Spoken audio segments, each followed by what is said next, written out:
Luto na ang ating pancake. Delicious! Ang bango, gluten-free. Yummy, yummy! Ang ganda ng pagkagawa ko, di ba?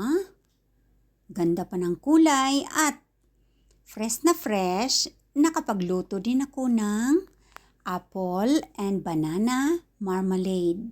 Para yan ang ating i-topping sa ating masarap na pancake. Ayan. Kayo dyan, ano ba ang inyong mga almusal na niluto for today? Let's eat na, guys. Nakakagutom na. Happy breakfast and bon appetit. Super bango. Thank you for watching.